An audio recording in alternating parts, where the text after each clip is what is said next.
Welcome back after yet another minute or so of waiting for it to load. Higurashi, Tsumihoroboshi, and I think there's still no cards because I see no updates. Anyways, we're gonna get the word out of the day. Word out of the day. The word of the day out of the way right from the get-go. I literally opened my dictionary on a random page, and the first word I saw, this was prior to hitting the record button, but still, and it was random because it's kekon, marriage. How weird. But on that very same page, another word caught my eye that I've seen a number of times in this dictionary and keep forgetting about, because it's just so random compared to... Like, think of all the words I try to find in this dictionary and can't find them. But this word is here. Gary. Diarrhea. Just like, diarrhea must be a problem over in Japan. Just like, I just like picturing it. It's like, you go to Japan, it's like, okay, I'm gonna try out all these fish dishes they have. And then you get diarrhea. And then you know how to say diarrhea. You know how to recognize the kanji characters that combine to make diarrhea, so you can get this across to people that you have diarrhea. How random. Anyways, it's Sunday, my I don't have to run day, my I don't give a fuck day. I slept through the morning. I woke up in the morning and then I went back to sleep through the morning. It's now the early evening. It's just like I have no recording in advance. So, like, I'm recording on the day I'm uploading. It's just like, I was gonna record yesterday, but I recorded for Wind Waker, 2 parts for it, for my main channel, and editing took freaking hours, as well as, the recording, which didn't take nearly as long, but it took hours to edit for, so, yeah, didn't end up getting recording it.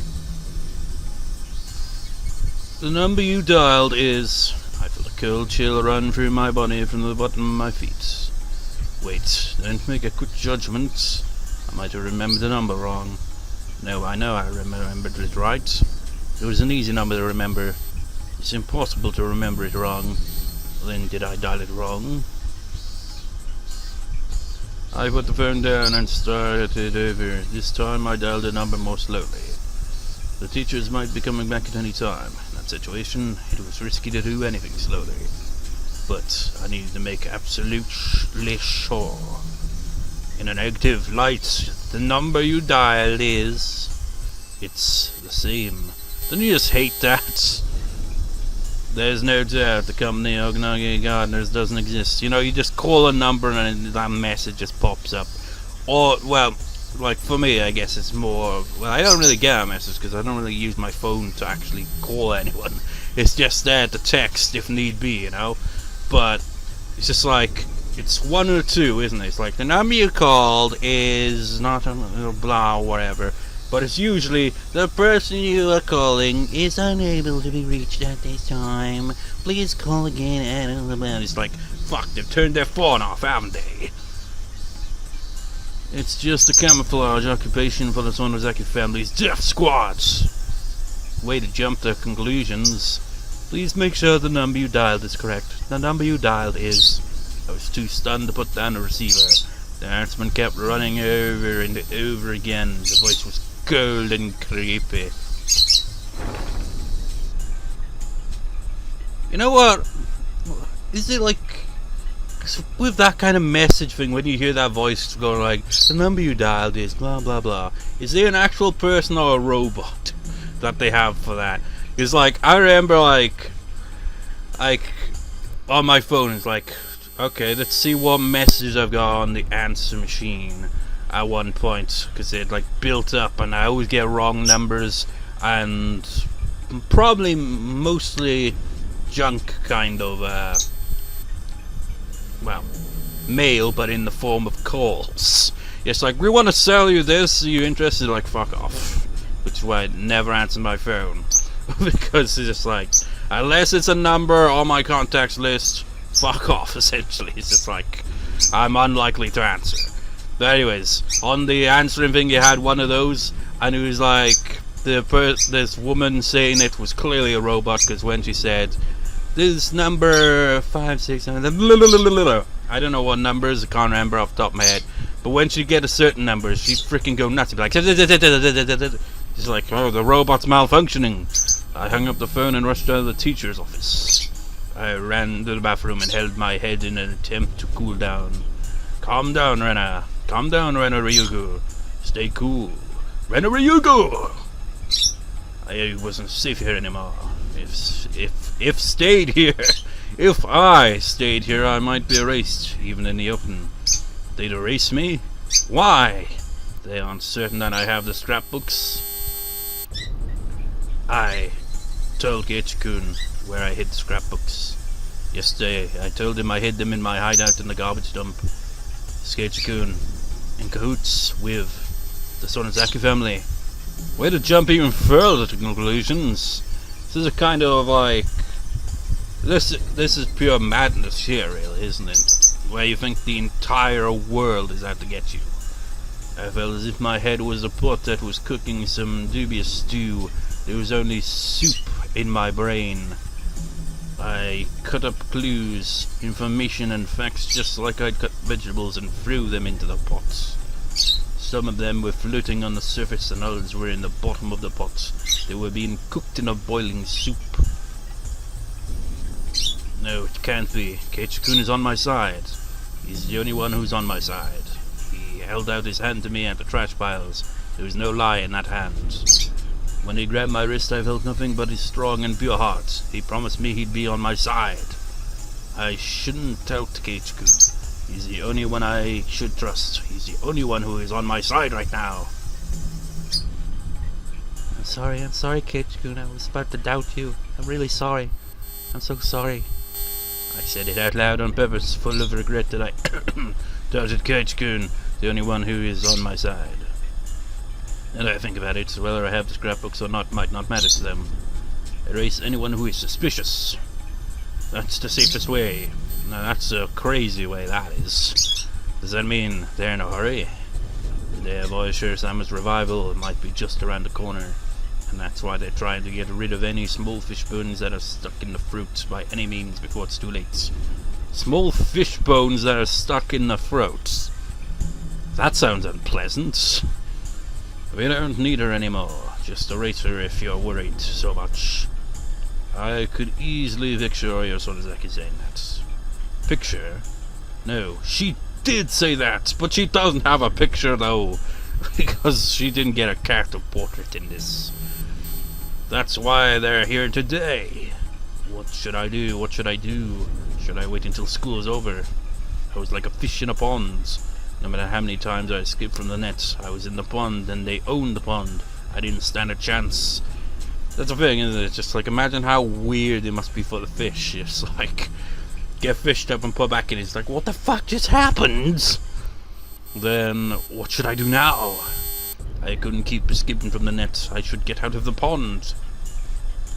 But you're a fish, Rena. You can't live on land. I didn't know how to fight them. I didn't know who was on my side. I was about to give in to despair. For now, I'd have to think about how to survive this. So I'd at least have time to think about how to fight against them. I have to get out of this pond. When I was about to leave the bathroom, one of my classmates came in. I pretended to be sick and talked to the girl while leaning on the wall. I don't feel good. I think I better go home. Can you tell Chie-Sensei I left school early? I shouldn't let Chie-Sensei know that I'm leaving school early if I'm trying to run away from them. But if I didn't, they might think I ran away without cause. That might lead them to chase after me without mercy. If that happens, I don't stand a chance. They were planning to capture me after school is over, but I happened to feel sick and left school early. If they'd circuit that way, they wouldn't think that I noticed the noose tightening around me. I was about to go back to the classroom to get my bag, but I changed my mind and turned around. I didn't need my bag anymore. I realized nobody was watching me, so I stopped pretending to be sick and started running.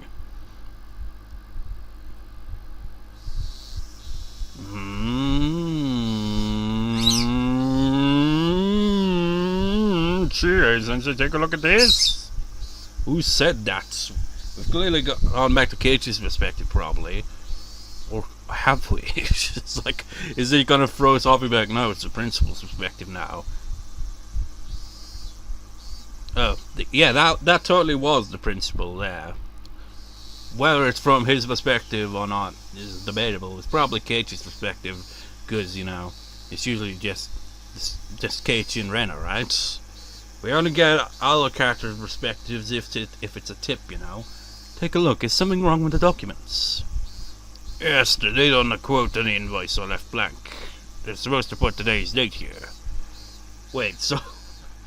What? So when Rena heard them saying blah blah blah blank, it actually literally meant blank? That's hilarious if it is. Oh, they want to leave them blank. They said they couldn't put the same date on the quote and the invoice. They're told to leave them blank by General Affairs. Okay then, the phone number on the invoice is different from the one on the envelope.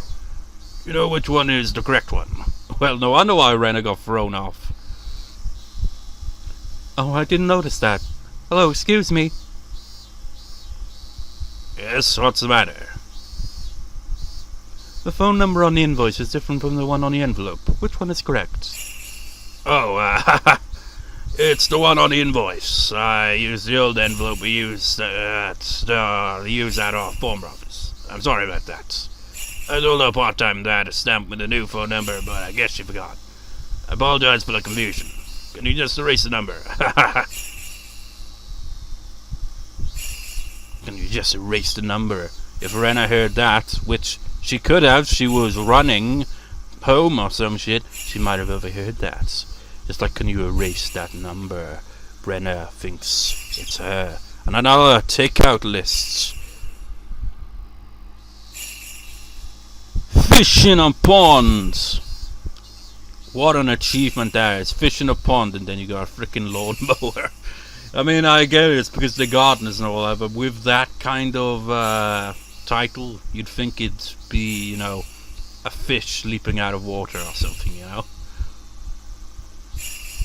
Let's look at Rena's continued mental health report on the back of a takeout note for some reason. The danger of a culture-bound syndrome lies in the fact that it can easily trigger delusional misidentification syndrome. That is to say, in the current case, every time the patient sees something trivial, she tries to interpret it as a curse. You know what, if this is, like, the first one was really straightforward with it. It's just like, okay, the Rena, the patient and all that, it just, like, seems to be suffering from delusions and all that. Maybe post-traumatic stress disorder, you know, all stuff like that, all well and good. But now, it's gone from that to being like, okay, now we're gonna write about, like, all the kind of, you know, the definitions of all these things and the history and all that of these things. We're not even talking about the patient anymore half time. We're just describing what this means. Why? I don't know. Blah, blah. Wait. That is to say, in the current case, every time a patient sees something trivial, she tries to interpret it as a curse. Or maybe it's just a thing that they do, because it is kind of going back to that anyways, and it's believed that as a result of the accumulation of these events, in an understandable form, a delusional system is created, ultimately leading to paranoia. Furthermore, the patient is also exhibiting slight signs of a personality disorder. Of course, it's at a very mild level, and it's not causing any hindrance whatsoever to the patient's daily life.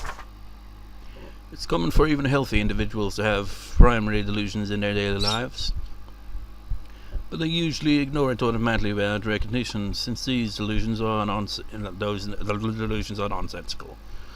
However, there are cases where these delusions accumulate despite being incomprehensible. It largely depends on the particular characteristics of the individual, and it's believed that the patient shows relatively strong characteristics in this area. I believe you're very much aware that primary delusions are categorized into 3 different kinds. Delusional mood is the feeling of impending crisis without basis. Delusional institution is the feeling of a sense of duty or goal without basis. Delusional perception is the feeling of a baseless cause against a baseless target. This feels like, with stuff like that, it feels this is less a patient report and more of a presentation. Just like when I did this mental health presentation, I didn't even need to actually stand up and like talk about it or anything. It's just like, just put it in like a slideshow, Google Slides thing. It's just like, which was a relief to me, because just the thought of having to freaking do like a live presentation where it's like, okay, I will talk about this and that here in front of you people, and that would have been a disaster. But it's kind of like that, isn't it? In the patient's case, it's believed that these incomprehensible delusions accumulated, acted up simultaneously, and the culture-bound syndrome, which triggered the delusional misidentification syndrome. I should really read in a comprehensible and not a incomprehensible way by slowing down. Because seriously, I read really fast. It's probably because I ramble a lot, so just like get out of the way. And it ultimately caused the incomprehensible delusions to become understandable by interpreting them as a curse.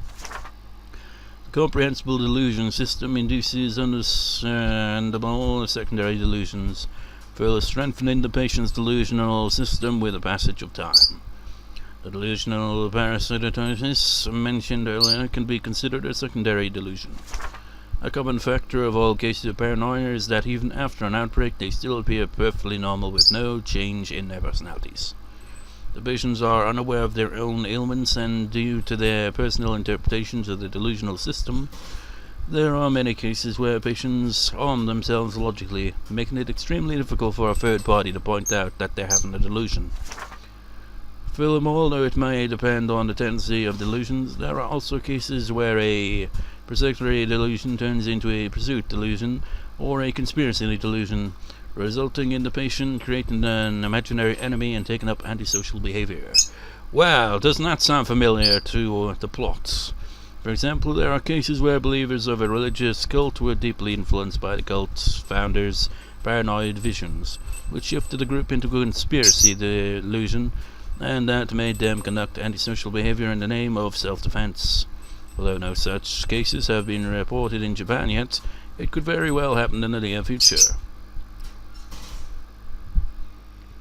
That makes me wonder, there was a very infamous cult in Japan that did a sarin kind of like biological kind of attack.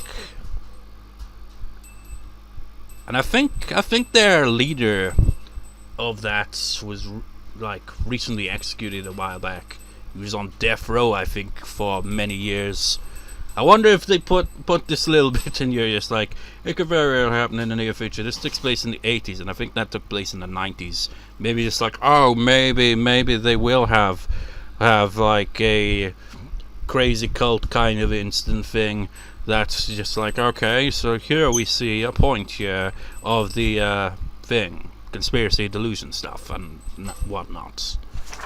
Fortunately, the patient hasn't reached that serious condition as of now. With proper treatment, she should be able to make a full recovery. Please make sure that her father also understands that this is not an unusual case, but something caused by the accumulation of a number of innocent factors that anyone could have. The patient can be treated only by deepening her bond with her father. As long as she has that bond, she can certainly be treated. For the reasons above, if the patient is returned to her home village, I strongly recommend that the patient continue to receive guidance from specialized medical institutions. Please excuse me for writing such a long letter, and on the back of a takeout note of all things, but thank you for reading this until the very end. So that's it was free, well, not even 3 pages, in multiple pages. There's obviously one that's just like, well, all kind of stapled together, just like go through them, just like, wait a second, why is this on the back of a takeout notes? What the hell?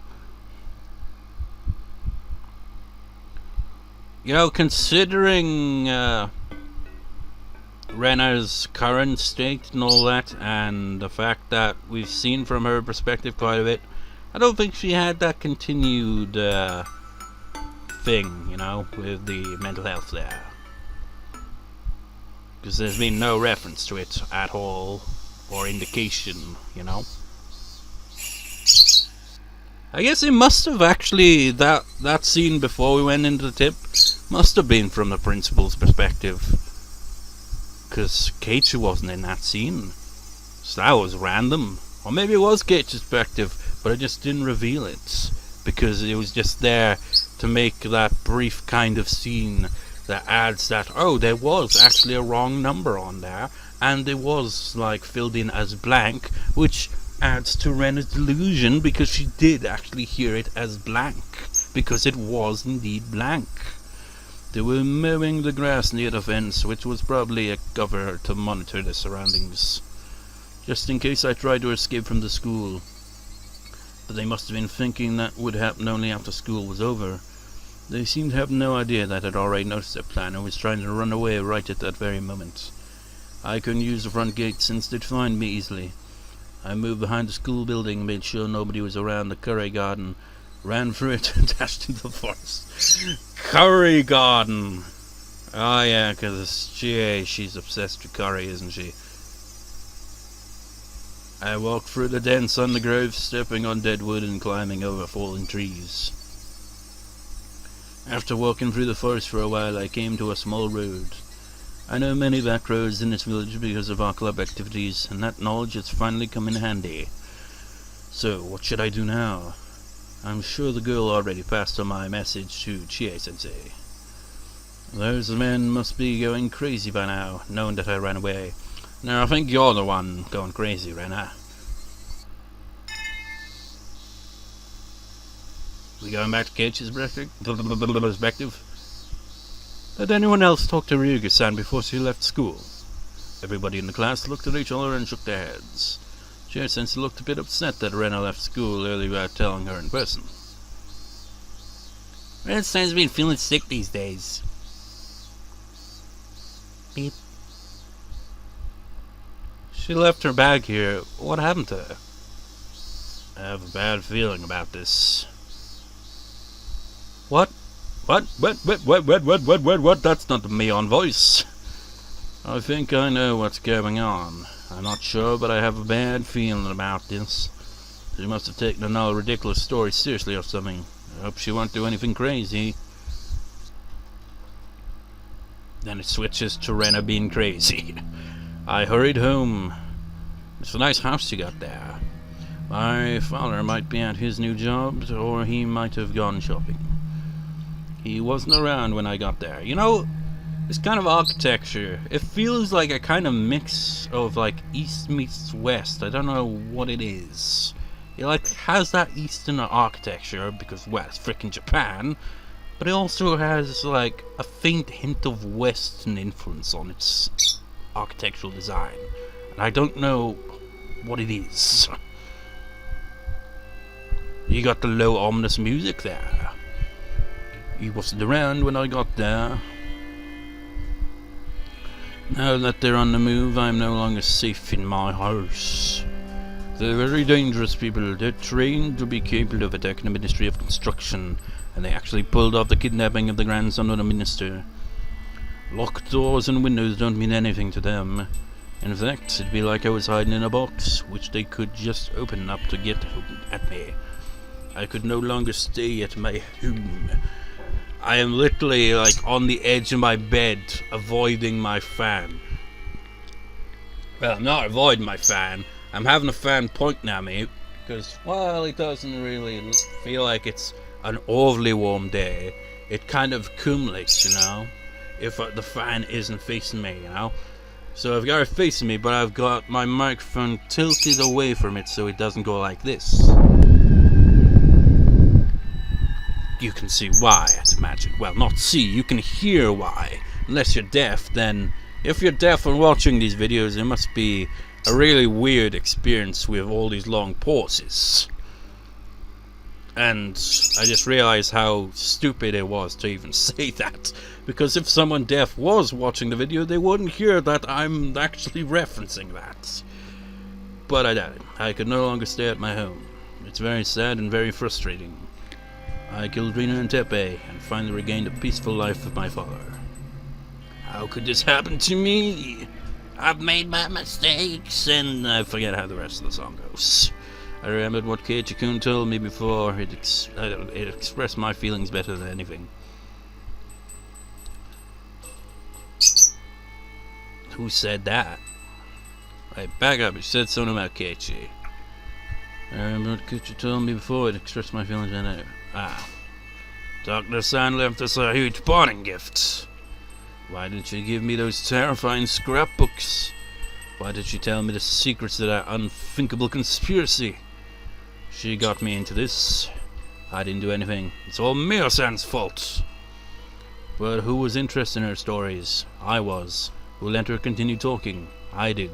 I did that out of curiosity.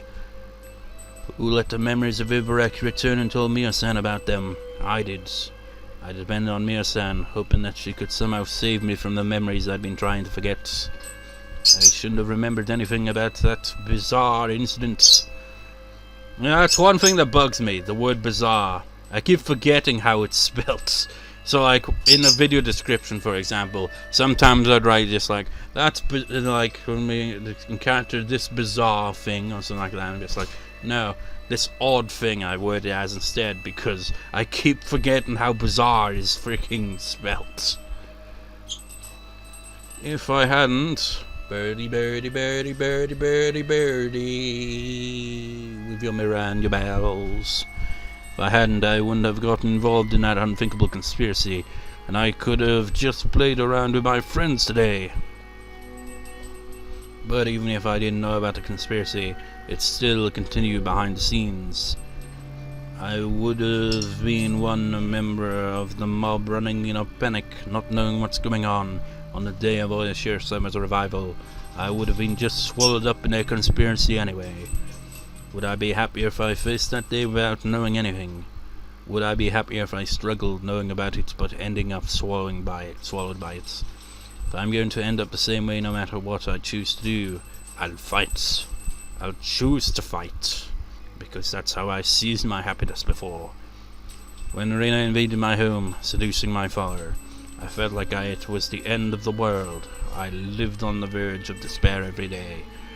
I thought that was the worst misfortune that could befall anyone.